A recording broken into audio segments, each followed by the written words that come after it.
I just sent you a co-host thing. If you could accept that, and Dovydas, I also invited you to speak, so you can accept that. And as soon as I see Crypto Vet, or invite to co-host.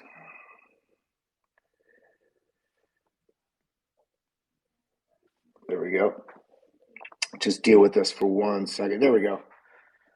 All righty. So how you doing, Mr. Crypto Vet? I'm doing great, Kelly. Thank you very much. I said if you're having just issues with the recording, don't stress on that. Just glad to have you here. I'm sure everybody will appreciate your knowledge regardless of the video. It's just, you know how life is. I'm sure everybody that's in this Twitter Spaces room right now, I feel like we've become professionals all at juggling 42 things in our life, as well as trying to stay on top of the 7,000, 8,000, 12,000 and counting crypto projects that we're trying to follow as we're also trying to navigate our lives. So I just had a couple things sort of cascade towards the end of the day. But I know everybody's piling in here. It looks like we've already got quite a few listeners. So we're just going to go ahead and get started.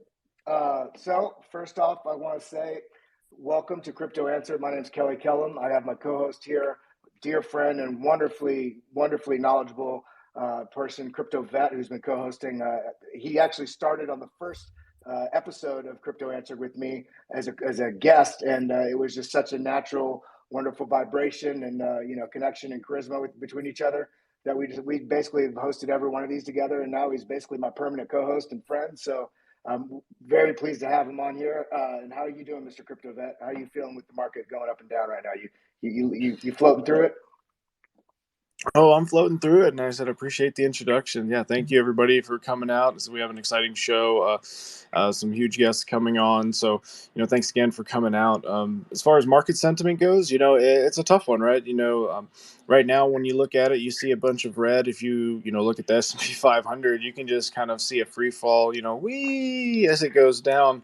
So I completely get why sentiment is rough, but you can only sell for so long before it switches to the opposite side. And I've been in the markets, several years now, and a little bit before 2017, like Kelly, and I've kind of seen this, been there before, and we could go down a little bit lower.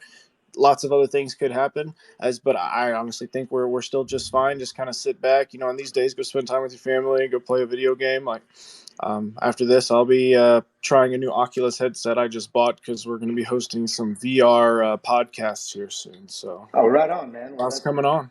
That's awesome to hear, and thank you again for coming back. And again, everybody, thank you so much for joining us here on Crypto Answered. I got, as I said, Crypto Vet, who we just heard speak. We've got Dovydas, who's one of the co-founders and chief marketing officer for ADAX, which is a new DEX that'll be launching on Cardano here in just about 10 days on January 30th. I'm really excited to hear from him, and I got a couple other on-chain guys and technical analysts that will be popping in. And honestly, in the last, I think 3 or 4, even maybe more than that, almost a month or more episodes that we've been doing. We've just been having a nice growth, and a lot of random, wonderful, pretty well-known people have been popping in. So who knows who's gonna pop in at whatever point in this chat, and we'll see where it goes. We don't like to keep this too aggressively formatted in terms of structure. We like to let the conversations go naturally where they're going to go. So that being said, Crypto Vet already sort of wrapped it up. There's not much to say about what's going on with the market right now. Everybody was feeling this incredible injection shot of bullishness and excitement because we went up about $1,200 or so, and at the end of the day, nothing's really exciting with bullishness until we first get above the 52K level, and then honestly, we're essentially ranging as we have been from last year until we get above the 64, 68K level, because we've been in a 40 to 60K range essentially for a whole year. So the real excitement with true bullishness will come when we can actually show that we're actually going to break out above the 2 peaks that we had in 2021. So that being said, we'll just go ahead and dive right into a bit of our discussion here. One of the things that, and we've talked about a bit on this channel, one of the things that's super exciting coming into 2022 is the absolutely ever patient and fully frustrating, slow, and what seems like slow and sluggish development of the Cardano ecosystem. But I want to challenge everybody's thought on that, because in all reality, I would rather have something built slowly and built right, and have, essentially gone through and worked through everything that they can, with the I scientific completely process. agree. Oh yeah, the scientific As a process. gamer, I don't Yeah. want the half-ass games. Like the game when game previews started coming out, like I don't know, 5 or 6 years ago. I think Arc was the first one I remember, and it was like this half-assed game, and it was still fun to play, but it took until like 2 or 3 years later before there was a finished, polished product that's actually phenomenal now. So like if you just give it the time and give it a little bit more effort and give the devs a little bit of a break, like these guys are cutting-edge innovators. I'm in the process of learning, coding and Solidity and stuff, and damn, I must say, Solidity is like a back asswards coding language. I don't know if there's any people in here who do coding, but I'm very novice. And man, I think Vitalik was like, he was on something when he started writing in Solidity. Oh no, absolutely. But let's go ahead and I could speak for 42 hours, and I know there's a lot of people in here that come regularly, and you wouldn't mind that. But in all honesty, what I'm most excited about is I'd love to bring Dovydas up here. I've invited him to speak. I'm not sure if he's accepted yet, but as I said, Dovydas is one of the co-founders of ADAX. And there's so much going on there, and I'm really excited not only to hear more about what's going on with the ADAX project, but more importantly, they've been through the thick and thin of basically starting from scratch and going all the way to developing on top of the Cardano blockchain. And it's be really interesting to hear quite a few things about that. So I see he's up here. So Dovydas, why don't you hop on? You can unmute yourself and take it away, man. How you doing? What's up? How you feeling about this launch happening on the 30th? Yo, yeah, feeling good. I mean, it's a very good day to kind of see how those launches are gonna go, right? Um, our competition kicked off. Obviously, there's issues on their end, etc., but I think they will overcome them. But in general, yeah, 30th is the day. We're moving fast. I've spoken with the lead developer today, and we're feeling very confident with the launch date and everything. So yeah, I think it's gonna be right.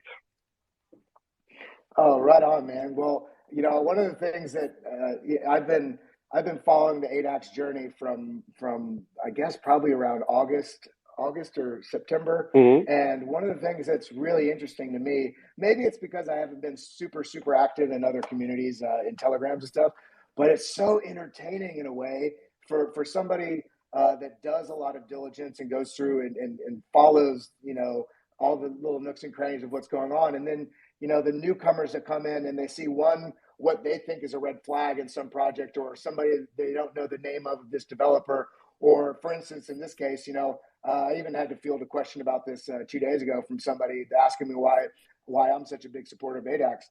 One, they thought you guys paid me, which as you know, you guys offered and we turned it down. We want to offer whatever you offered us to our viewers on the Crypto Jeb show.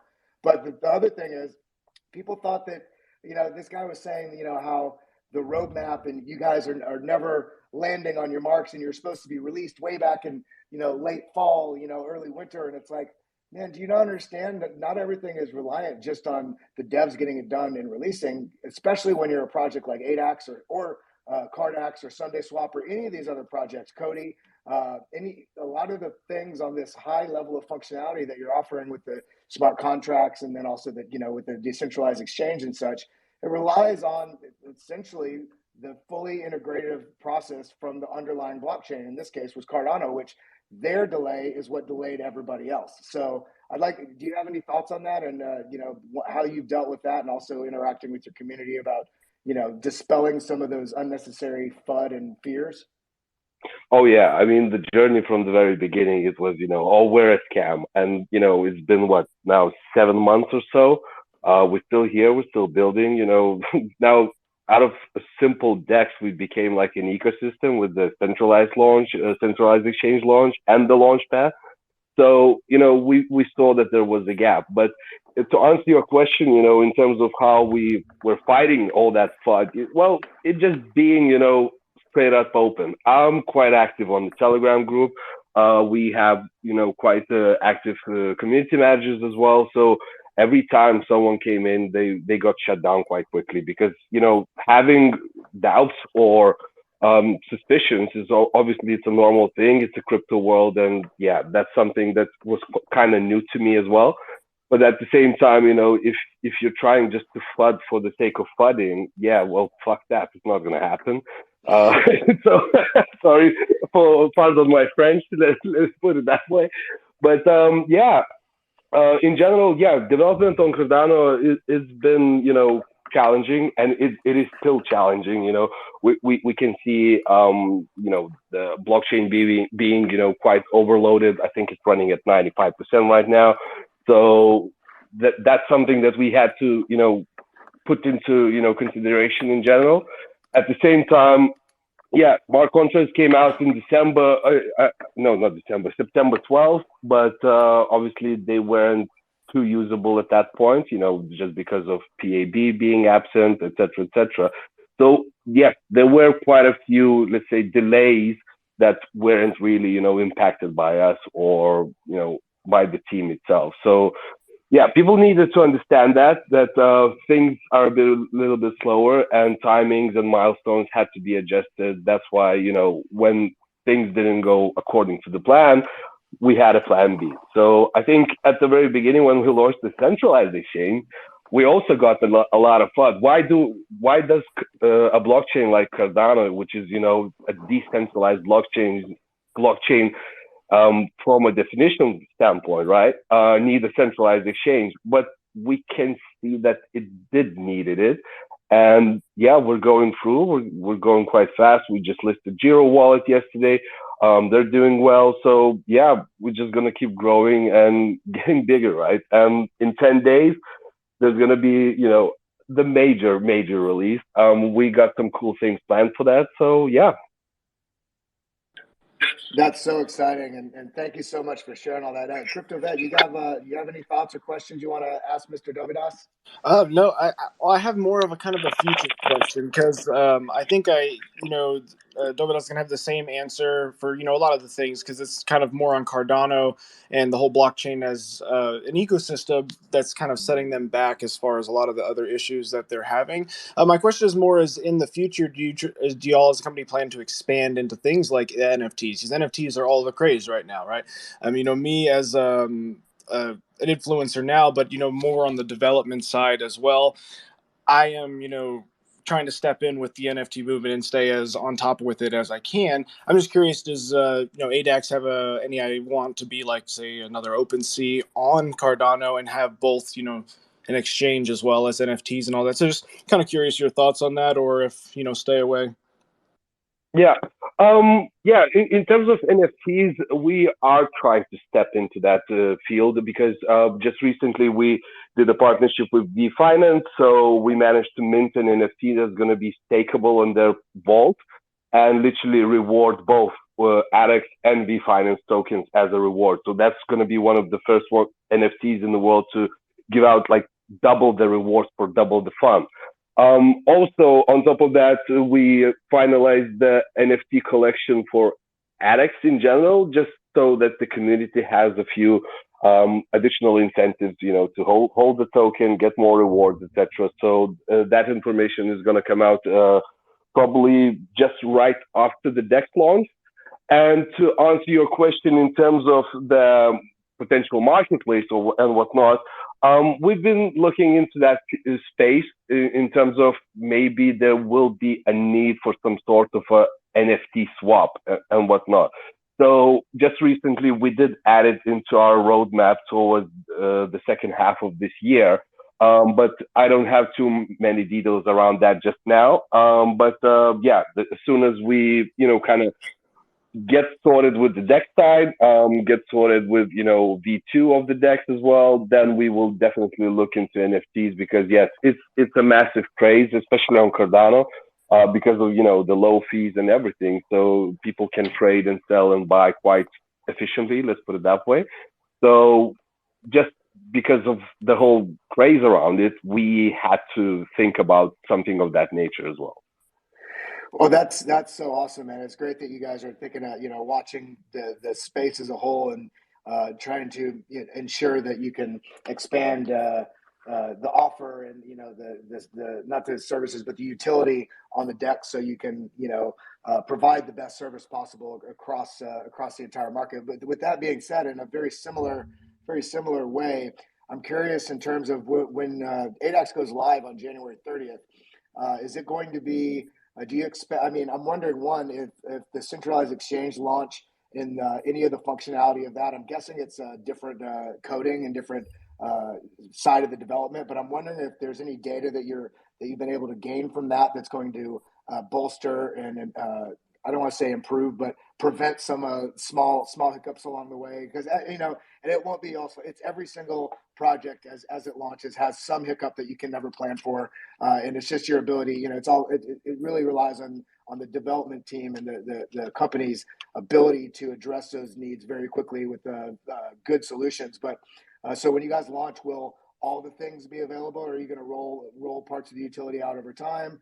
And then the final part of that question would be, with the ERC20 converter, is that going to be fully functional on launch as well? Because I know that's one of the biggest things that's super attractive about DEX on any chain, is having the ability to basically go cross chain and transfer, especially on a DEX between various projects. So you're not locked in only on Cardano ecosystem coins. Oh yeah. Once we launched the centralized exchange, and obviously, as you mentioned yourself, every single launch has its hiccups. What we've learned from that was literally the strength within the team in general. How quickly we were able to resolve those issues. That was something that we kind of got used to, in terms of just reacting to the situation if anything goes sideways. Let's put it that way. In terms of the features, obviously the social sentiment tool from the centralized exchange is going to go straight into the DEX. Actually, it was developed for the DEX first, and then it was adjusted for the centralized exchange. But since it's coming from our partners in terms of data that we are showcasing, it was good to have that sort of, an early round and see how our cooperation with the stock guys can actually be utilized, and where our potential flaws or issues that could have come with it. In terms of the ERC20 converter, I'm not sure if you've read about it, but I've mentioned in quite a few interviews back in the day, we're not really developing it ourselves. The converter is coming from IOHK, and it's going to be completely, up to them in terms of when they launch it. I know it's on the testnet. They showcased a few videos already. We went through the documentation and whatnot, but I don't think it's going to be ready for the launch. So that's something that will come probably later in Q1 or at the start of Q2. Basically, it's going to come down to IOHK and the deliverables. So, Right on. That's all sounds exciting. And one of the interesting things, and it's kind of funny to see it within the Cardano ecosystem, because in terms of the greater crypto environment or ecosystem at large, it's very interesting to me to see how tribal people are. Where if somebody's really into Solana, they're like, screw any other project, that sucks. Same thing. ADA gang has been holding tight, but it's really funny to watch within the Cardano ecosystem itself. I really have noticed, like, there's a very tribal mentality of people that are, I'm talking 100% all in their sentiment for Sunday Swap, or they're 100% all in with their sentiment towards ADAX. So if I were to ask you, if this was an elevator pitch, what would you say if you were talking to somebody that was either on the fence, or maybe they're just completely unaware of ADAX as a whole, and you were trying to describe in very, very brief but powerful way that this is the key difference. This is why this team is going to win this battle. What would you say to that response? Oh, you put me on the stand here, man. Well, to be perfectly honest with you, we kind of went with the simple message from the very beginning, right? We just want to be a Uniswap of Cardano. Let's put it that way, right? We tried to shift away from that naming and positioning, but it actually stuck around. And I think the fact that our roadmap is quite, let's say, congested. Everybody hates that word lately, but our roadmap is quite congested. It's quite simple, and we're just going for, the actual working technology, as opposed to, chasing the trends, etc., etc. Sure, we will chase some of them, but at the very end, this is a simple swapping mechanism as Uniswap of Cardano. That's plain and simple. And I think with just to kind of add to your notes about the whole tribal thing within Cardano, yeah, it's insane. I mean, when we just launched back in end of May, start of June, etc., I think there was like 6 or 7 dexes within the ecosystem. I think now there's around 20, and they keep popping up one after another. And yeah, it is a fight because at the very end, Cardano ecosystem is like it's like a bubble, right? Now we see the need for a deck. Oh, we're losing you, brother. Yeah, I think might have lost him. We'll give him just a second to come back.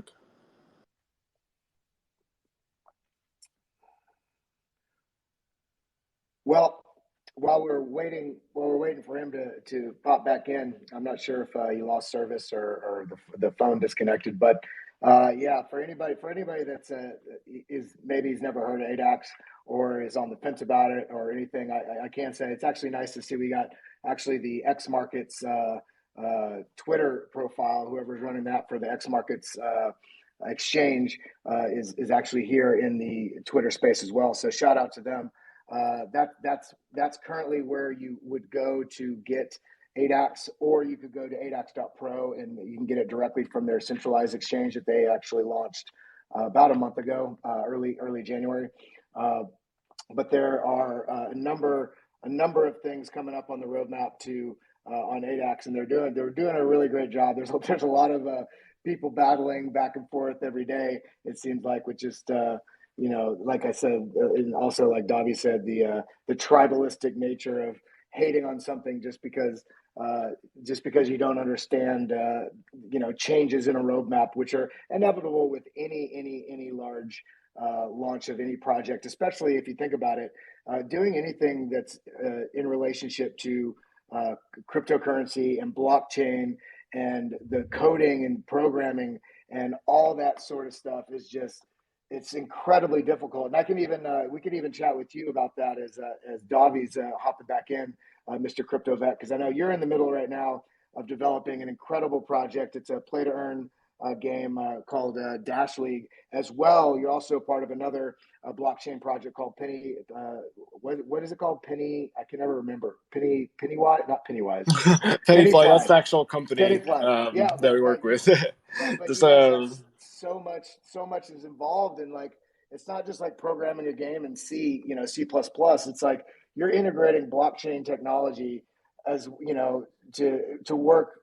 It's beyond my scope of really being able to understand or describe. But if you wanted to speak to either you, Davi, I see Davi's back in, either you, Davi, or Crypto Vet, speaking of the challenges that are to launch a project on a blockchain with this massive community and this massive explosive growth, and how you even plan not only to do it, but then you have to think so far ahead because the space is moving so fast. So programming in scalability from the start, so you don't basically shoot yourself in the foot 2 months down the line because you don't have the capacity to have throughput on whatever processes you're having to run on your system.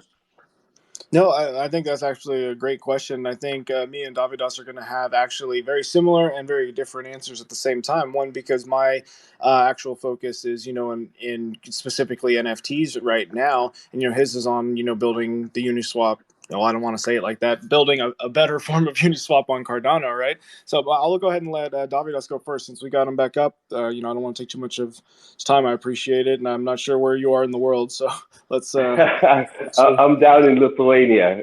So you're definitely a different time period than us. Yeah, indeed. Yeah, exactly. But in terms of running a project and planning for the project, I think yes, you can have very very stretched out roadmaps, etc.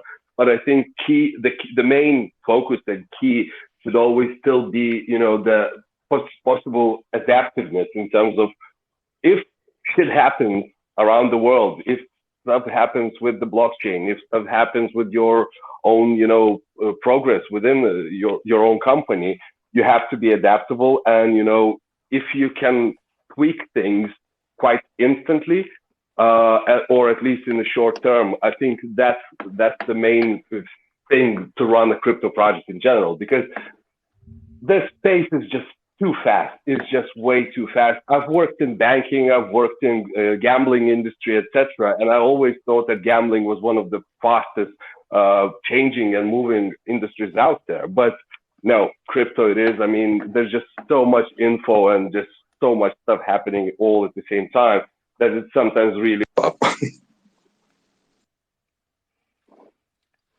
Got that Lithuanian Wi-Fi. Oh yeah, no, it's pretty good But yeah, actually. no. I think it's like top 3 in the world or something like that. So I'm not sure what the hell Yeah, I happened. said it's probably better than ours. Probably. No, I said that's a really good, exactly the same answer on our end. It's it's very difficult to stay up front, and even on say the NFT side, NFT started as profile pics, and then the wave kind of moved to play to earn, and then from what's going to be the next thing, all the coins that were profile pics are now getting some sort of utility. So there's all these current new cryptos that are coming out. So what's the next step? I don't really know. I think the next step is honestly going to be fighting regulation and making sure that whatever you're doing meets whatever regulatory clarity they haven't even figured out yet, which is the most annoying part of all of this. So which will change all the time too. Exactly. So, when we were making, Dash League, we had to come up with a breeding tokenomics and an economy that was, of course, deflationary. Our dev, he ran so many simulations, and I can't tell you how much work he had to put into this to come up with the model that we have, because to use an MMORPG where you actually have items that you can sell, you can move around, and it's not just a stupid fucking card game you battle back and forth. If you want to actually put more utility into it, it requires a lot more work and effort. And, us, it was more fighting legal on what a percentage can be given to people versus not given. So, we fought more regulation than we did innovation. Oh yeah, regulation is going to be an issue, even for DeFi platforms where you don't really need to register and you're going as an anonymous user. Let's put it that way. But I think it was in October when I was in Cardano Summit in Munich. A lot of speakers were talking about regulation, and it's not the question of if it's coming; it's the question of when it's coming. And I know, for example, that European Union already has a draft document, which is like few thousand pages long in terms of how they're going to regulate all these, decentralized projects, etc. And Switzerland already implemented that. So for Swiss citizens, since August 28th, I believe, they have to, provide KYC even using, decentralized platforms like ADAX or Uniswap or whatever it would be. So that's something that we'll have to definitely look into, from crypto as a whole. So yeah, it should be interesting year and probably even the coming years, because as crypto has said, yeah, they didn't really figure out their shit yet in terms of, how those regulations will look like. So it should be interesting. Well, I feel like navigating the crypto space from a business owner, or a development team, or in your sort of case, I feel like it's a lot like trying to make sure that you have a very great off-road vehicle that at a moment's notice could also traverse a wide wavy ocean, and then also the next moment's notice can navigate snow, because the environment changes so drastically and can change so drastically. It's very challenging sort of even mental gymnastics to do to figure out how you can make sure that you're positioning yourself for stuff you can't even foresee coming. But with that being said, you're obviously pretty involved with the Cardano ecosystem. You're launching on top of it, being a developer within that, and also I'm sure knowing about a lot of other projects that are happening. Are there any other sort of when you look into 2022 into 2024? Are there any sort of parts of the Cardano ecosystem that you feel like are for people that are looking, whether it's investing or speculating and trading? Are there any other sort of projects that you have on your radar like that? Like this seems like it just has an incredible amount of not only power and utility and value behind it, but something that you could see would be an excellent investment going into the next 2 or 3 years. Well, obviously, I'm not really a financial advisor and whatnot, and I'm not really trading For myself. None of us are. None of us are. for entertainment purposes only. What entertaining projects would you say would be very entertaining that you have your eyeball on the next couple? You know, like I know you're working with Wi-Fi, and you also you're tight with the Charlie 3 guys, and but you know what sort of stuff is you know tickling your fancy right now? Well, I think from my own personal point of view, I really like the whole metaverse game in terms of, you know, how different projects are building their own, you know, like worlds and planets and stuff like that. And there's quite a few on Cardano that could be of an interest, I would say, because I'm looking into them and I'm very curious how that space is going to move forward. And obviously some of the NFT projects, because, you know, that's one thing of one part of Cardano that blew up. I think there's like 60 different NFT projects right now on Cardano. So that one is definitely going to continue growing, and that's why we are even looking into it as well for, you know, for let's say the end of year or the second half of the year, because yeah, it's just going to keep growing. People love those new tokens. They love that they don't have to pay like $300 worth of gas fees on Ethereum side, etc. So I think NFT projects are something to look into. And yeah, I'm not going to name names. Right on. I totally get that. But I mean, I'm going to ask you a question. I know you can't answer, but maybe we'll just hear a hint of it in the tone of your voice. But I know that there was a bit of I don't know what the word is. I know there was I guess the only word for it is kerfuffle with some misunderstandings and misinterpretations about ADAX's relationship or non-relationship to another project that kind of stunted some of the early listing on a major exchange. But is there any sort of outline or roadmap going into the future that, you know, maybe this is something we can look out for in any sort of quarter, or is that something you're not allowed to speak about at all? Not really allowed to speak. It's something that, you know, will have to come through, let's say, official channels at some point in time. But at the moment, yeah, it's something that I cannot really, you know, disclose too much details about. Oh, right on. So it looks like we got a couple of people requested. So I'm going to bring up, and while Davi's here and he's giving us his time and he's giving us, you know, his wealth of wisdom and the knowledge about his own project, but also, like I said, his time. Please, if I bring you up right now, please keep this directed towards a Cardano ecosystem or ADAX or DEX specific. And we'll answer other questions as we get later in the show. But first one I'm going to bring up here is Brian. So go ahead and hop in whenever your mic connects and make sure you're unmuted, and you can ask Davi whatever you're thinking. You can go ahead, Brian. Hey Kelly, hey, you know what? I'm sorry, but I requested my stuff and I had to throw my kid into the bath, so I'm gonna pass on this one, man. Sorry. No problem. A scrub a dub, man. All right, the next one we got is Dovydas, I guess is the name. I'm going to bring you up right now, Dovydas. And as I said, please keep it directed while we got Davi here for a limited time with towards DEXs, Cardano, ADAX, anything in that wheelhouse. You're free to speak whenever you're ready, Mr. Dovydas. Just make sure you unmute yourself. You can speak freely now, but your mute is on. And if you're not able to get your mic working, I'm going to move this on forward. We believe in you, Voss. Actually, we can just do a shout out to everybody and thank everybody for coming out. And Davi for coming out and telling us about ADAX. Just unmute your mic at any point, Voss, and just start talking on top of me. It's not happening. It's the first time I'm on Twitter Spaces. It's quite interesting. The phone keeps disconnecting and stuff like that. It's fun. Yeah, see, Jack Dorsey hasn't figured it out yet. You know, he's working on it. Yeah.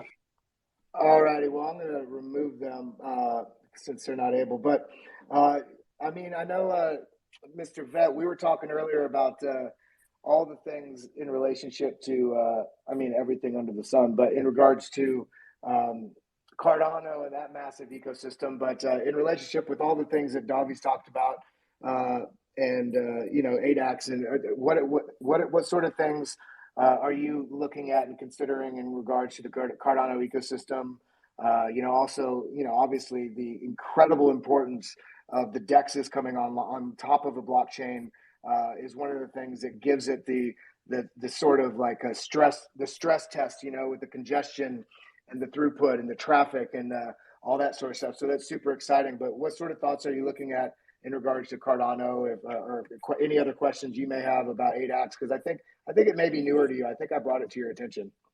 The ADAX exchange itself, of course, I heard through CryptoJeb, but you know, the Cardano ecosystem as a whole is not new.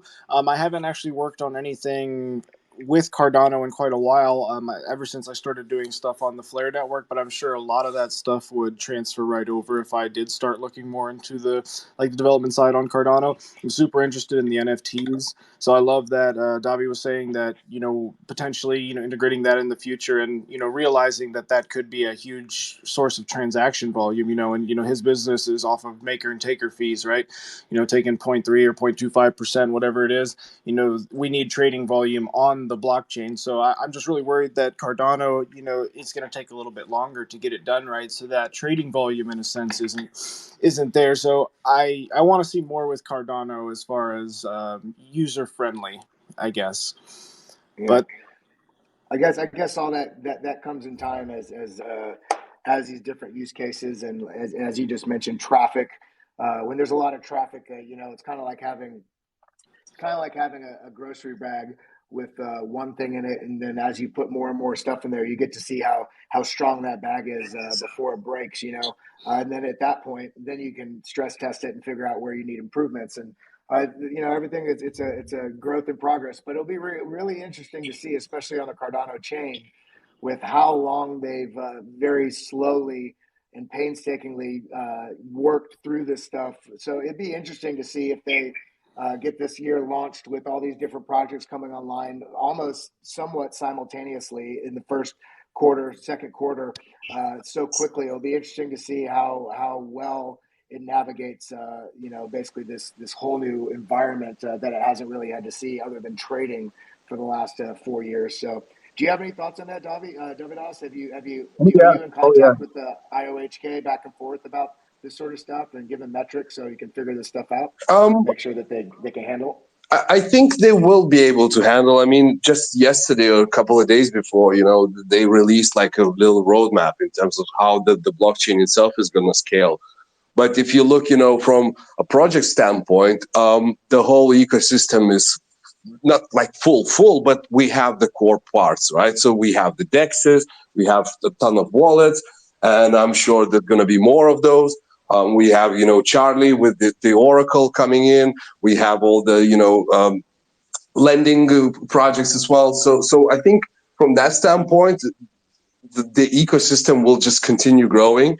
And yes, Q1 and Q2 is going to be just a massive explosion in terms of, you know, adoption, new projects launching, new products launching, upgrading, and all of that. So I think it's going to be an exciting year. And I would say that the first, let's say, 2 quarters of 2022 are going to be the most explosive. But then it's just going to be, you know, come down towards scalability, you know, towards the end of the year.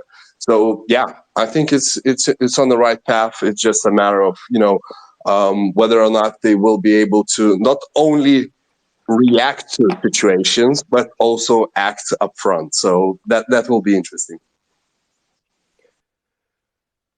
Absolutely. All right. I think Vozdis connected again, and I think I saw them. They had it unmuted for a second. So Vozdis. I apologize if I'm mispronouncing your name. Maybe you didn't know I was talking to you.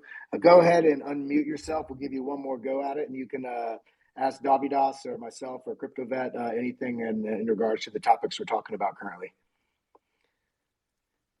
But you gotta press your mute button. I'd love to be able to hear your thoughts, but at least our hands up. Yeah, at least a hands up.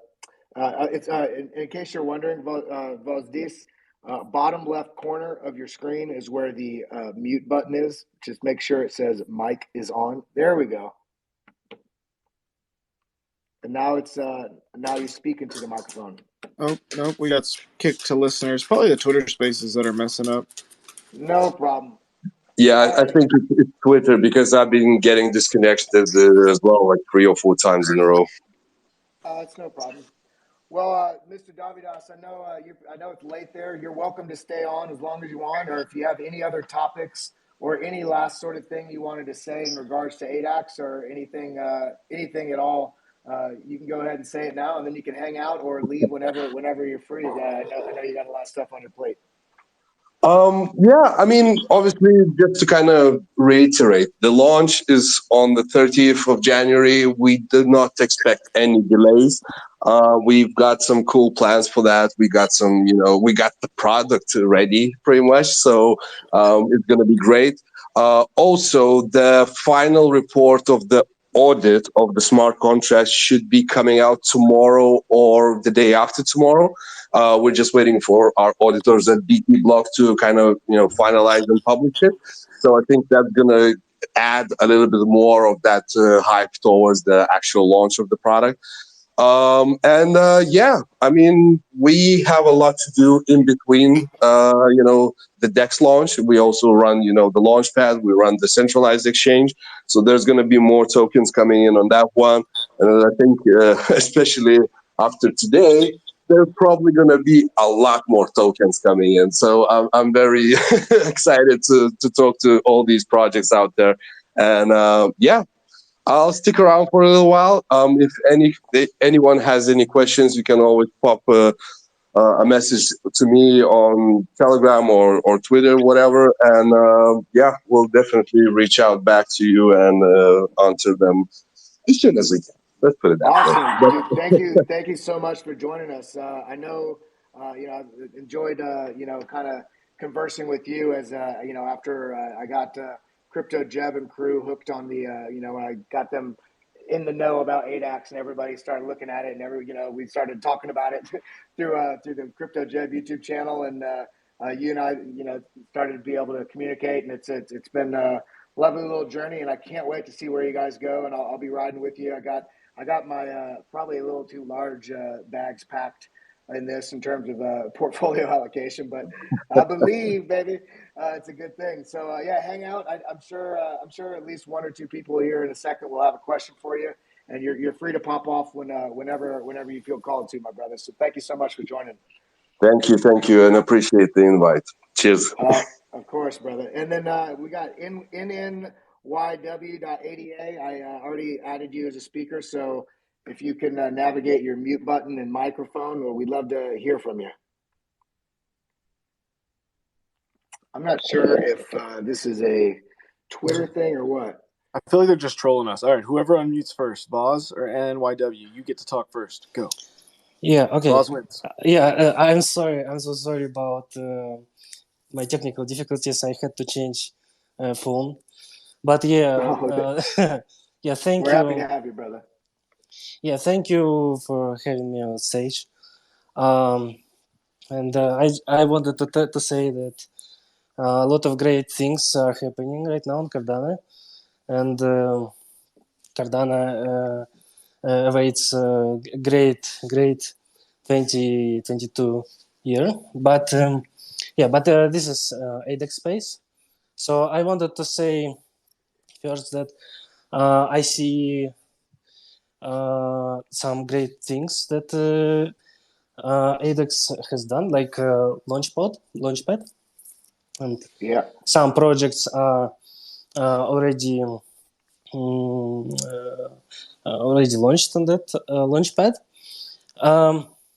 But some of you may know me as a guy who called out ADAX of their fake demo in December, and it's not like I ADAX hater or something, because some of you may have noticed that I called out SundaeSwap today. because someone bought a lot of Sunday before the launch. So I wanted to just ask Dovydas directly, because I think it is very important for DEX and for such thing, which many people want to trust, right? Because it's a lot of money on stake. So I think it is important going forward to be honest and openly admit mistakes. So it's okay. I think it's completely okay that there are delays, like many projects experience delays. But I think it's very important to communicate it openly and honestly, and do not being dishonest with Cardano community, and I think most important with ADAX community, right? Because I saw when this tweet got a little bit viral. Dovydas was telling his community that he has a proof, but he won't show anyone, right? So I think it's been very dishonest with community, and I think it's important at this point to go forward. It's important to either admit that the demo was fake, or provide a link, the transaction ID, to the transaction testnet, which has exactly the same fee as was shown on video, right? And which has something to do with a smart contract, right? So either of these two, like I know, like anticipating potential response that that there was a link to transactions. There were many links, right? But just I want to be clear, right? So it should be a link to this transaction, which has something to do with smart contract, because I'll do you better than that. because I want to say that it was just a payment transaction. So it just was a payment transaction to another wallet. It didn't have datum, right? It didn't have datum, right? So it was nothing to do with smart contract. And everyone can verify it themselves, because it is testnet and it's public. Thank you. Okay, well, let's. Well, thank you for your discourse, and I'll let Mr. Dovydas answer that or address that in whatever way he feels comfortable. And yeah, what's your thoughts there, Mr. Dovy? I'll do you better than that. Instead of giving a testnet, we'll give you a mainnet link. Will that suffice? No. I'm not telling about like readiness of the product. I'm talking about being honest with ADAX community, being honest with Cardano community, right? And I've got to ask more specifically, because I think you might have talked yourself in a little bit of circles there. So maybe it's unclear for Dovydas and myself and any other listener. What specifically are you referring to? yes, sorry. I must give some context. So throughout December, it was promised that there will be a testnet launch in December, but I guess it was delayed. So delays are pretty much every project experienced it. So nothing wrong with delays. But what I don't like that it wasn't told to community that it won't be a testnet launch anymore, and instead it was a demo, right? But this was demo. It wasn't demo of a promised demo of DEX, right? So it wasn't interacting with smart contracts. And Well, in I'm gonna pause you there because from my understanding, maybe and I have to give you credit here, and I have to give everybody credit here. One of the most frustrating things in the entire space is that there's too much to follow all the time, and that's just the case for all of us. And you know, I've been fairly active, just participating as a viewer, you know, as a bystander, if you will, interested in the ADAX project for a long time. So I've been following all the stuff as it's moved along, and I did see and notice that when there was actually I think the original launch was supposed to be sometime earlier in the late fall, but the thing that really held it up wasn't and I don't feel like there's ever any sort of dishonesty or a misaligned or malaligned statement made by anybody on the ADAX team. I noticed that every time that there was a delay, one, the delay had little, if anything, to do with anything on their side, on the ADAX development side. It had everything to do with, you know, you can't launch.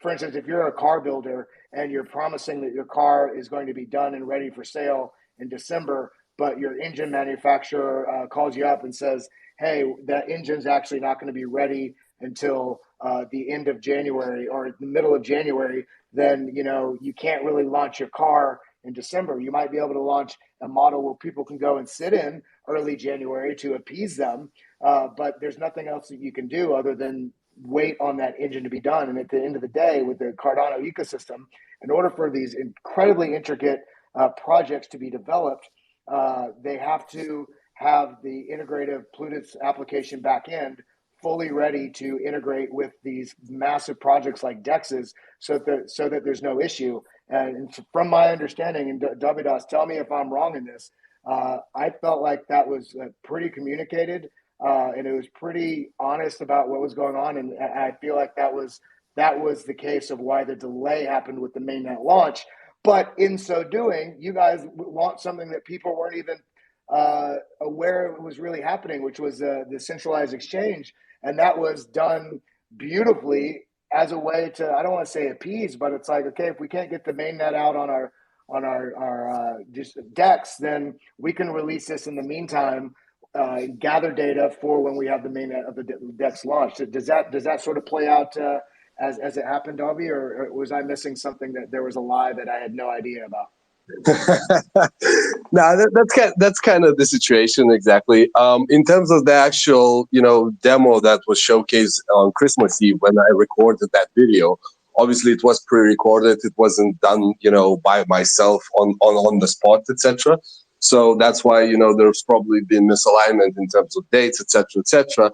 But when talking about the actual transaction, yes, it did happen. It did happen on the testnet and so on. So I'm not going to even elaborate on that one. In terms of providing additional ones, we can do that for you personally as well and publicly as well, where you can actually see that the smart contracts are being interactive and so on. So no problem on that side.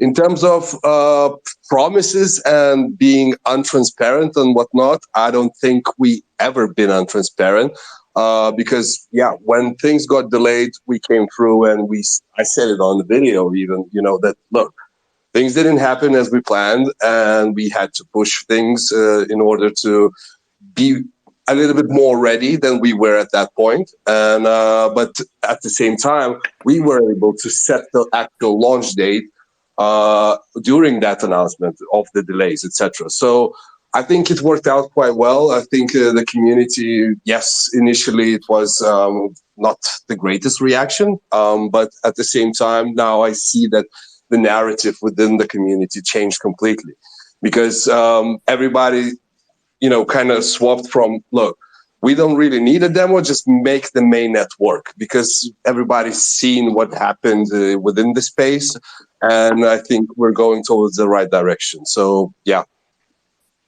Oh, right on. Yeah, and I really think you guys have been handling this whole thing well, and I'm actually excited in a way, happy that Sunday Swap and got there.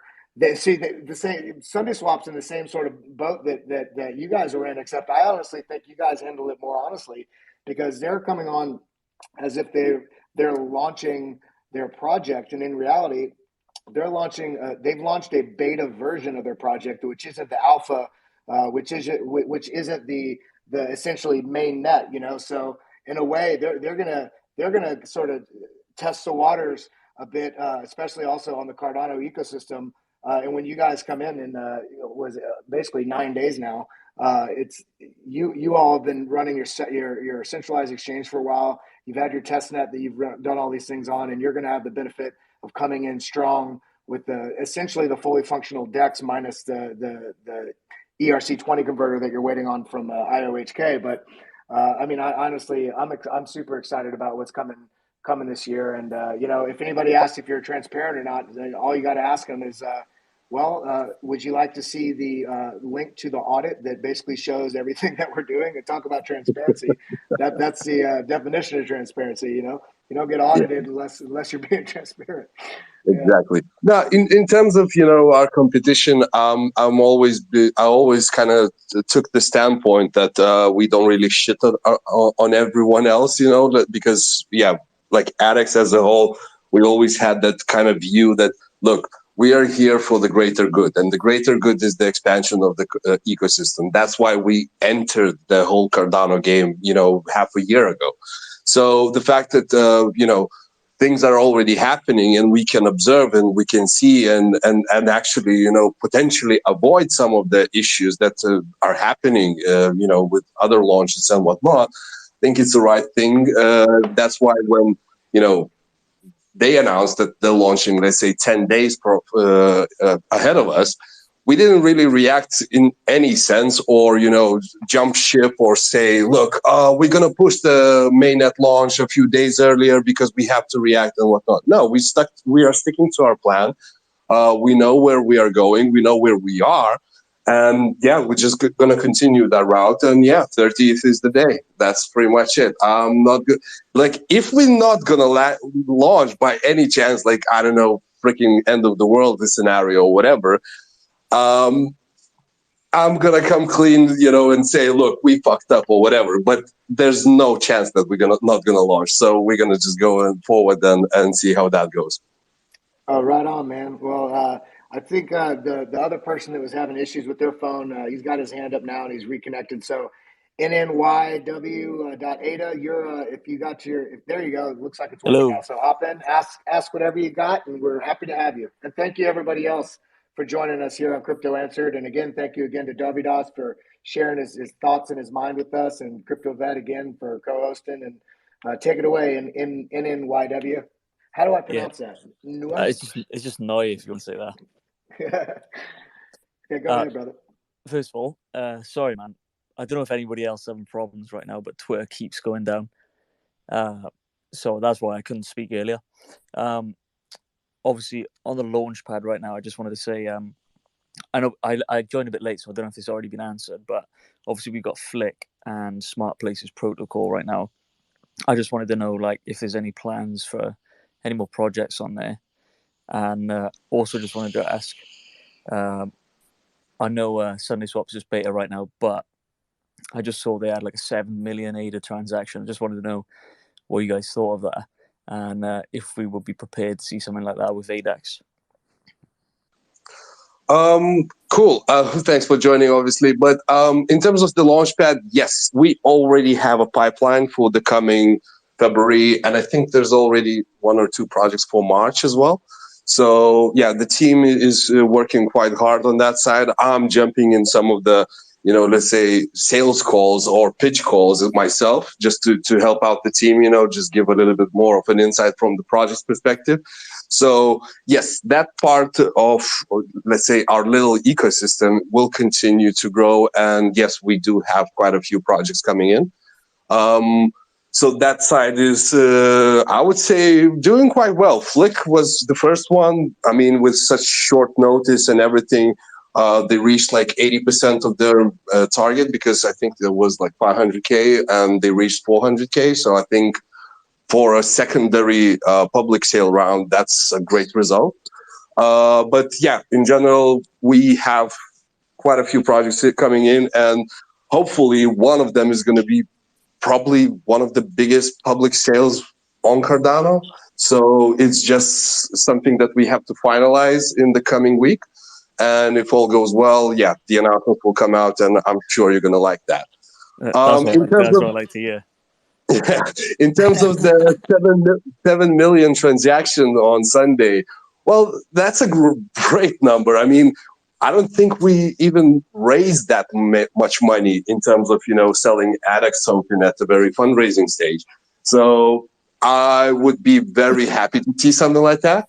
I think it's 7 million in trading volume, right? That wasn't in just actual raise. No, it was just I'm pretty sure it was just one transaction. Somebody spent 7 million ADAX. Yeah, someone spent 7 million. I saw that transaction. There was another one of 1.1 million or something like that. So these are significant, massive numbers, obviously. And if we manage to see something of that nature when ADAX is launched, I'll be very, very, very happy. Well, what do you guys have in the way when you guys launch of in terms of liquidity pools and sort of that sort of thing on the ADAX side in terms of are there going to be any sort of pairings and liquidity pools or any sort of framework for what you're looking at for launch, or is that just going to be completely based on traffic and values of coins at launch sort of deal? Yeah. So in terms of the liquidity pools, since we went completely different route to what, let's say, Sunday is doing, and we went for an order book based DEX, which is like the version 1. Because we knew that the congestion and the other things will be a massive problem. Even, if we look at other models that we didn't go for, there's a significant part of the DEX that is actually a centralized part, meaning that the blockchain itself is being used just as a database, as opposed to, having, actual transactions and pairings and swaps happening on chain, they're happening off chain, and then just being, kind of pushed through to the blockchain. So that's something that we didn't go for. That's why our liquidity pools are going to be just the size of the actual order book that, people or companies fill out. So that's going to be, a little bit different from what we're seeing today, on the competition side. Right on. In NYW, did you have any other thoughts or questions?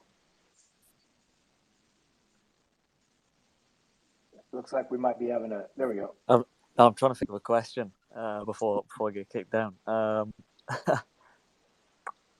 If you don't, that's okay. I see we got another person requested as well, and I know we're going to be running short on time here. No, I think I'm good, but I just wanted to say thanks for letting me talk, and it was some great answers, exactly what I wanted to hear. Yeah, thank you. And everybody listening right now, please do everybody up here on the top, CryptoVet, myself, Dovydas. Please definitely check out everybody's Twitter. You can click on their image, and then once you click on their image, you can click on their profile on the bottom, or go directly to the Twitter. Everybody, like I release all kinds of stuff regarding the crypto market as a whole on a daily basis. CryptoVet, he's involved in all kinds of different parts of the crypto ecosystem, as well as launching his own play to earn game with a team called Dash League, as well as Pennyfly Entertainment, which is an incredible new project they're in the process of launching. And Dovydas, of course, the enigmatic talking head and face of ADAX. So definitely give everybody a follow. And I'm going to bring up crypto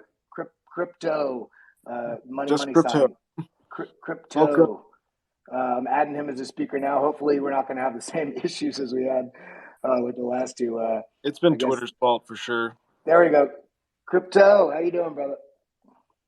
Hi guys, how are you doing? I'm fine. Thanks for the opportunity. Oh, of course, man. Well, how are you doing? What's your thoughts? What's your question? I have one simple question actually. I'm following ADAX from the early beginning. I'm following it from the launch since it was on the launchpad, but I'm also following another project on ecosystem of ADA, and that is Dovydas. My question actually about it, I like the project, both projects very, very much. But my question actually is, if I have to choose one of those, I know there are little difference between the two projects, what are your guys' opinion? How do I say it in English? How do I have to? How do you decipher between the two when Yeah, you're trying to make the pick? because I like that Well, I would project. say For the both projects are very good in my opinion. But if you have to decide, because there are a little difference between those project because between the two projects, what do I have to decide from? Okay, ADAX is better or Dovydas is better. well, one of the things, and this is more of a broad question, I won't make that determination for you. That's something you're going to have to make for yourself. But what I'll walk you through very briefly the thought process. And this isn't just in regards to ADAX and DOEX or ADAX and Sunday Swap, or even between Cardano and Solana. This is in regards to when you're picking any project. The diligence that you're going to want to do when you're looking at these projects is, one, you want to look into the team. And even if you don't know much about them or anything, all you have to do is go to the website for any project, figure out who the names, find the About Us section, and you can go and just check out a couple different people on the project LinkedIn's, see what sort of projects they've been involved in the past. If do they have any larger crypto figureheads that are involved with this space as well? That's only part of it, though. That's not a maker or a breaker of it, unless there's somebody that's never-ending sort of con artist. But that's kind of rare nowadays in the large projects that come out. I think a lot of that was flushed out in the 2016, 2017 cycles. But then the other side of it, if you could, crypto, while you're not talking, mute yourself, because there's a lot of sound coming through. The other thing would be, go to CoinMarketCap or CoinGecko and search for whichever project that you're looking at, and go and look at the tokenomics of the project to see what the total token supply is going to be. If it's going to be inflationary, if it's going to be a deflationary, if it's 100,000 tokens, 100 million, 1 billion, 10 billion, and then look at how that project is compared to other projects that are similar.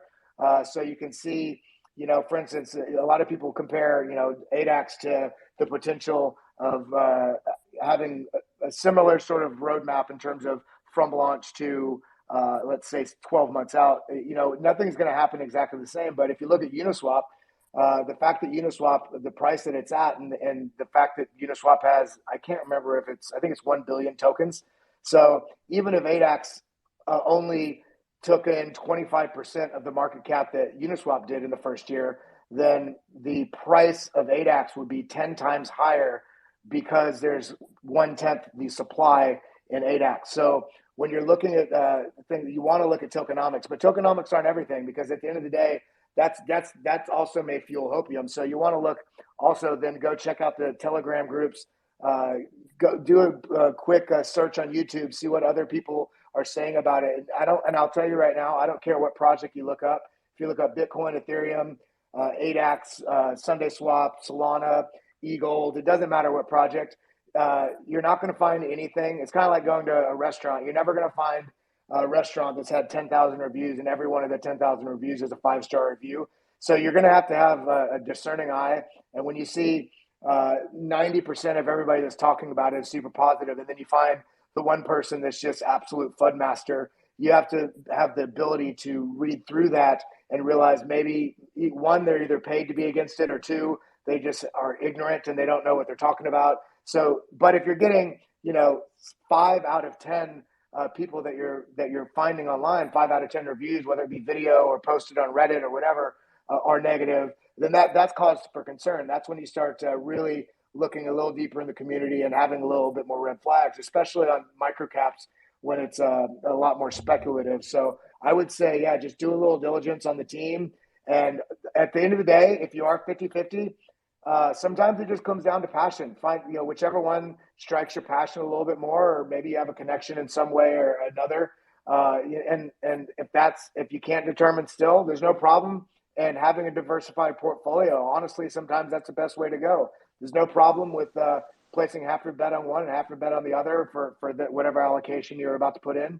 And if ADAX goes to the moon and DOEX completely gets rug pulled, then you still have all your profits from one, you know. So that's sort of my thoughts on it. What are your thoughts on that, Crypto Vet? Yeah, no, I was going to say just for in-depth analysis, I think you have it hands down. You got to do your research. You got to really dig into the project.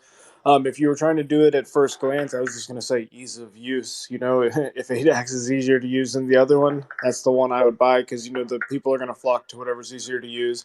If Sunday Swap's easier to use and does better things, they're going to go that way. So this is where the competition comes in, and you're trying to place your bet and gamble. And so far, from what I've seen, ADAX is showing the most potential. Absolutely. Yeah, Do you have any thoughts on that, Doug? Because we have a charismatic face on ADAX, right? I cannot believe. I can believe, but it's just surprising to see how absolutely active I honestly, the ADAX community online, whether it's, dude, the second somebody mentions ADAX in a video on any YouTube, the next 100 comments on the chat is people just ADAX. The ADAX gang is strong, and then the Telegram group is it's more active than most Telegram groups I've been in for any other project. So for me, as arbitrary as that may seem, it's actually an interesting way to gauge the strength of the community. And when a community is strong, at the end of the day, all these projects, their value is derived from the strength of the community. Now, the community operates on top of the infrastructure of that project. So if the community is strong, there's ease of use on the project, then there's nothing holding that project back from moving forward, unless there's another project that has a stronger community with, significantly ease of use as well. So at the end of the day, it all comes down to traffic. So what facilitates traffic? Strong community and ease of use. So, the infrastructure of America is built by the roadways, and those roadways are technically worth nothing. But what gives them value is the fact that people travel on those roadways. And if you think about it, if you ever travel through a city, the blocks that have the highest traffic, the highest throughput of cars and walking traffic at intersections, that's where you have the highest profit, the most profitable storefronts as well. And that the storefronts are driving profits from high traffic, and high traffic usually happens in areas that is convenient for people to get through and convenient for people to use. So it's the same roadmap for cryptocurrencies or any project, really, inevitably. So I really just, focus on ease of use, strength of community, and transparency of development crew. That's really, I feel like, where the money is for any project. I can just add one more thing to that list that you just popped out. I think the access to the team and, easy to communicate, the ease of communication with the team is also pretty much important, because that's why the Telegram group is so active, because, our community managers out there, I'm there all the time as well. And, the second they pop a question that potentially wasn't even, announced, or that's not newsworthy, let's put it that way, just a small thing that they were curious about, they usually get a quite straightforward answer and quite fast. So I think that sort of approach should be, let's say, adopted even more within the crypto space, because I've seen projects, where they have founding team members just sitting on the top of the mountain and, just looking down on all the investors or the community itself, and not really interactive. Yes, that's taking that very, very corporate approach, let's put it that way, as opposed to being just a little bit more open, a little bit more friendly, and giving a little bit more access to the information from behind the scenes in general. So just a little addition to the list. Absolutely, I couldn't agree more with that. All right, we got one more of Black Sun. If you're able to, let's see how Twitter. So there you go. Awesome, Black Sun. What's your thoughts? What's your question? All right, hey guys, can you hear me? Good, I'm good. Absolutely, man. How you doing? Thanks for joining us. All right. Glad to be talking to you guys. I'm an investor in ADAX. I've been from day one. I find myself arguing with a lot of people, and they say things like ADAX is connected with X market, and X market is a scam or whatever. And I don't believe it because I have coins in X market. I've been staking there for a while. And I just want to know, how do you guys, just so we can nip this in the bud, right now, how do you guys address that, when people say things like that and try to connect you guys with X market, which I still think is a pretty good, decent exchange in itself? Well, first thing I'll say from a user as well, I've been using X markets for a while, is that if somebody's really curious, I do a little snapshot and show them how much I've been earning on I've been staking AVAX, not ADAX, but AVAX there. No, actually, no, I take that back. I stake AVAX on Hotbit. On X markets, I forget what I stake, but I take a snapshot of what my earnings are in terms of percentage wise over the last 4 months or something. In addition, I let them know. I mean, I've transferred money in and out of X markets. I've never had one issue. And in fact, I actually had a phone stolen, and I was one of those silly. You think you know things, and you think you got your risk matrix in order, and then you do something stupid like I did about 3 months ago. I had a phone stolen from me here in New York City, and of course, 2 days before that happened, I realized, like, you know what, I need to back up all my Google Authenticator stuff for two-factor authentication on a backup. So and then 2 days later, my phone gets stolen, and I lost access to every exchange I was on, and I almost had a heart attack thinking I was going to lose my coins. And I reached out to the community service of, and this is a mark of whether it's a scam or not. I reached out to the community service of all the different exchanges: Coinbase, X Markets, Hotbit, Gate.io, KuCoin. And out of everyone that I contacted, X Markets got back to me. I'm talking in like 30 minutes. I got them the documentation I needed, and they reset my two-factor. And I was able to access my stuff. And so that's case in point. If they were a scam, they could have just never given me access and kept my coins. So their customer service sold it to me that they are legitimate and an honest broker. And I know, Dovydas, you guys aren't tied with them except for the fact that you work very closely because you launched on them. But what are your thoughts in this regard? I think the main thing is to talk about is literally the fact that my project and X Markets comes from Lithuania, and it's a small country, and everybody thinks that everybody knows each other, etc., and they work together and so on and so forth. I think on Cardano there's like 7 or 8 projects right now that have founders from Lithuania or very core team members living and being Lithuanians in general.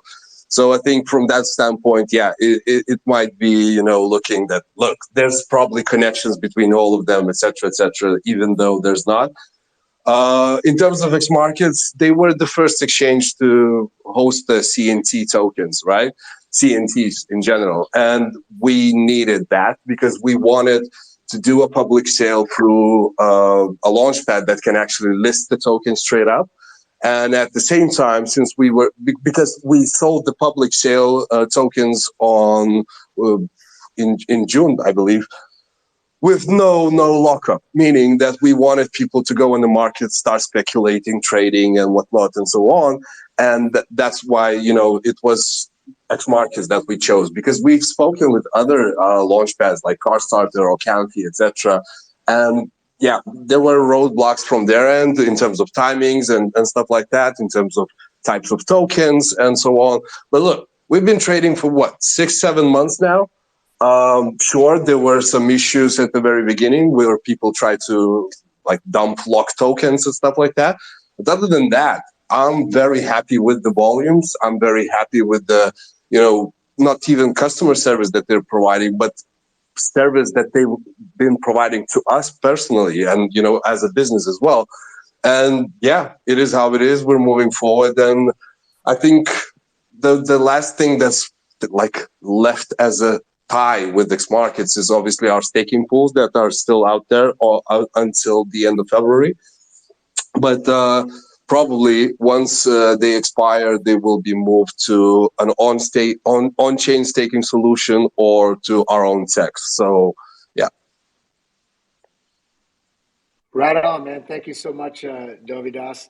And I'm going to go ahead. I know we typically go about an hour and a half, so I'm going to go ahead. Davi, I know we said this about 45 minutes ago, but if you have any last things you want to say, I think we're going to take the conversation now and just doing a little bit of a market rundown, give some people some thoughts on what's going on, and then we'll probably be wrapping out this Twitter Spaces. I would guess I would like to say 10 minutes, but it's more likely going to be about 25 Yeah. minutes or so. So. Mr. Davi, again, thank you so much for joining us. Any last thoughts? You're welcome to share, and then we'll take it to the next topic. No, it's been great to actually come on. I mean, it's 3 a.m. right now, and I'm still working. So, you see the dedication within the team, right? But at the same time, Absolutely, man. yeah, but at the same time, I'm actually very happy, that we managed to get a few questions that came in, from when Moon perspective and with happy vibes, and a few challenging ones. And obviously just to kind of showcase that, look, we're not here to fuck around or whatever. And we're actually, doing what we say that we're doing. And yeah, obviously, for those guys who don't really know about much about ADAX, make sure to look us up on the website, on Twitter, on Telegram. Telegram is probably the most active channel of our community. I'm constantly online in there, and I answer quite a few questions. So make sure to pop that in. And yeah, thank. Right at the bitter end, we're losing you. Twitter's doing a kibosh on you. I'm not sure if it's going to kick you off again, but I'll just say everybody definitely go follow Dovydas on Twitter. You can just click on his profile, and you can also follow them on Telegram, ADAX Pro. You can also follow the ADAX Pro Twitter handle. But thank you so much. I don't know if you can hear me or not, Dovy. I know the Twitter's acting a fool right now, but thank you so much for joining, and I look forward to conversing with you more in the future and seeing I got my bags packed and ready for January 30th. So thank you again so much, especially staying up so late from the other side of the world to do this with us. If he's not able to hop right back in, I'll Mr. Crypto Vet, why don't you give us a little bit of anything you want to talk about, and then we can do the last 20 minutes or so. We can talk about a little bit what's going on with the market, some potential targets for let's do the big boys, Bitcoin and Ethereum, and we can figure out what we need to be looking at this next going into tomorrow with options and futures close and going into February. What are your thoughts, my man? I just think this is the chop in between. I think we're still sitting on top of support. Unless we have some absolutely drastic more news, I think we'll just stay here in the chop. If we continue down and get below about 39.5, we're probably going to drop a couple more $1,000, and then we're going to have to reevaluate where we are sentiment wise, everything, right? But until we drop below about 37.5, I think we could have wicks that far down. That would still be in bullish sentiment because we don't really know who's playing around with the markets, right? Maybe they aren't manipulated, maybe they are, but in the end, I'm still bullish. It's just you hate to see these times because you don't want to look at the markets; they look awful. But this is why we get people on Twitter Spaces. We had Dovydas on to talk about other projects. We're talking about innovation in the building out of these blockchains and projects. So it's not always about trading, but if trading is what you want, by all means. Absolutely. One of the things people need to, we mentioned it at the very beginning of the show. Everybody got this strong shot of hopium because we moved from 42 to 43, 43,300, and when we're having this small movement and such a large price, we have such a large price now, so we need to realize that $1,000 movement it's no different. For instance, if you think about a coin, if it's $43 and it goes to $44, that doesn't spark some huge amount of excitement. And that's essentially the same thing, just with the decimal spot in a different place, with us going from 42,000 to 43,000. So at the end of the day, and this goes vice versa too. We of course had a little bit of a drop. I think I saw a whale somewhere dumped 10,000 Bitcoin on the market around 3 o'clock or so. And that's one of the things I think that kind of spawned a little bit of these long liquidations that made it cascade down faster than it actually would, on spot pricing. But at the end of the day, we also only dropped, from 42 the day we started. We went up to 43,300, and now we're down at basically, just below 41,000. So we're still in the same range we've been in for the last 2+ weeks. We're testing the same sort of levels. There's nothing different about the structure we're in. So there's nothing really. I wouldn't even really be worried until if we dropped below 39 and had sustained candles, cascading down 39. I would still be looking at the 37, 36 level. And once we break the 36, that's when we start really changing a massive bias about what the likelihood of having a spring and going into a true bull market.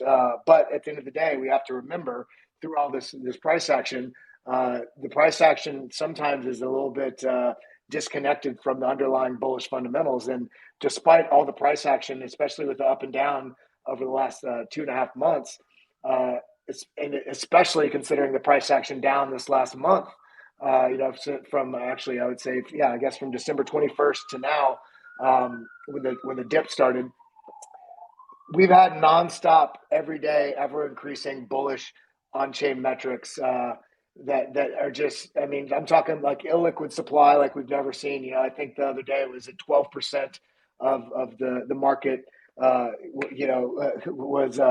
was available, on exchange, and which is incredible. That's the lowest it's ever been. And the MVRV, the CBBI on the crypto Bitcoin bull run index, the SOPR, all the metrics. I don't need to name them all. Every single one of them is just showing bullishness. Even the amount of coins and tokens from Bitcoin and Ethereum coming off exchange versus going on exchange. I also posted on my Twitter, I think it was yesterday, last night, metrics showing the futures. If you go on the CME group website and look at the charts showing the reports from the future bets, basically cascading from December all the way till now, they were very, very, very, very in favor of betting futures on shorts. Shorts were very much the bigger play, and over the last 3 weeks or so, the shorts have been coming down quite a bit, and so much so now that the longs are eclipsing on the futures bets, or the futures plays that are happening on the Bitcoin market, Bitcoin futures. Now the longs are taking the majority, but what we're not seeing yet, even with that, this will be the key difference. We're not seeing a huge increase in longs. We're just seeing a huge decrease in shorts. So we still are waiting on a little bit of institutional big money and smart money sentiment to really grow on the long side to make the longs increase. Although we are having more longs, we actually need to see a higher volume in longs as well. So I will say, although the market, like you said, is still choppy, everything's still essentially, it's just boring because everything's in the same place it was yesterday, except for the fact that there's more frustrating bullish underlying fundamentals that's making us wonder why the heck the prices are going the direction all the metrics say. And that's what the market does. And the market stays, frustrating longer than most people can stay solvent. So you got to make sure that you're careful with how you're placing your trades and how you're having your stop losses, or if you're in a long-term investment sort of strategy, it's just a time to hold right now.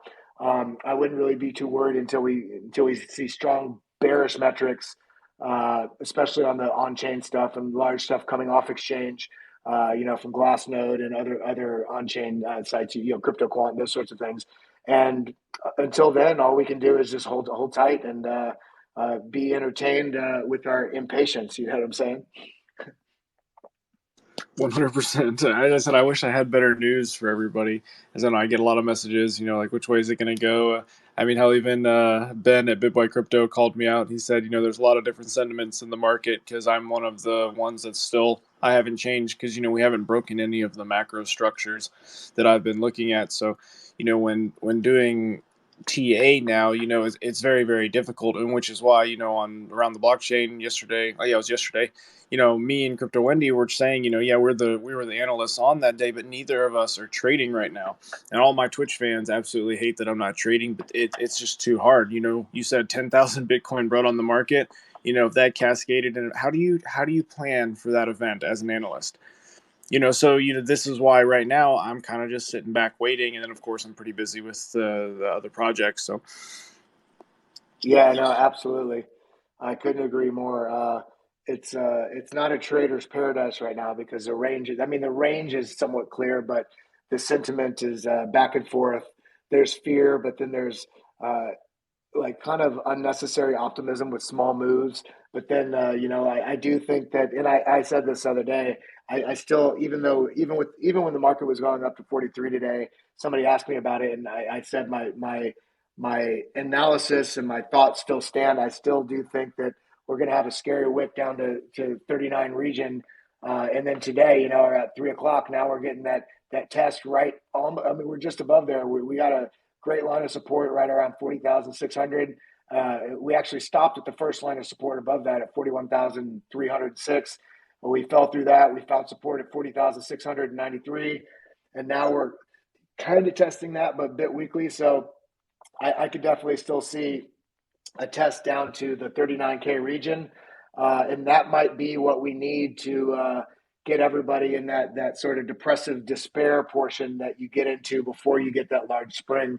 Because, I mean, all the metrics that we see, even Market Cipher on the 3-day and 2-day, and I mean, everything is just setting up for a bullish move. So all I can say, and unless you have any other thoughts or anything else you want to share, all I can say to wrap up my portion of what I want to share is just be patient. Be if you can't sit through these sorts of times and you don't deserve the massive gains that are going to come, it makes it all the more beautiful when you're able to ride through this ride through the valley of the shadow of death. It's like it makes it worth it. yeah, for sure. I mean, like right now, worst case scenario, right? Like let's say I'm wrong and I'm an idiot and you never want to listen to me again. If you wait at least a year or two, you'll probably be in profit. Right. But if you sell in the red, I mean, that's still on you. So, just, look at your strategy, look back what you're doing. And if right now you don't like it, just maybe do something else or keep studying. Right. There's a lot to learn in this space. And, people ask me questions, but I'm studying 24/7. So I still don't have all the answers, but I'm still doing my best to find them. Oh, absolutely.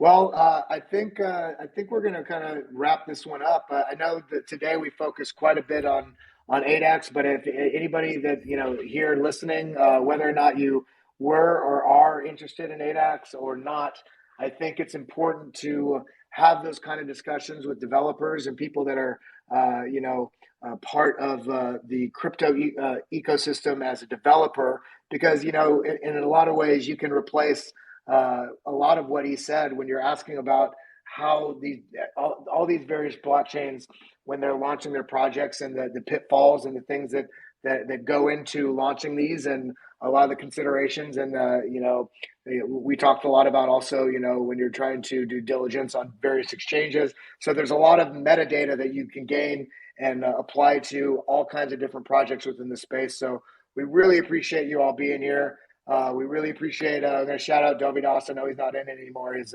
phone died after being on here for so long with us. And thank you again to Crypto Vet, my brother, for doing this with me. Shout out to Dash League here as well.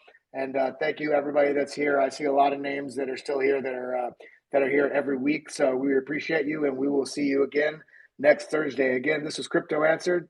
I'm Kelly Kellam, and Crypto Vet is the man, my co-host. You guys have a great night. Thank you so much.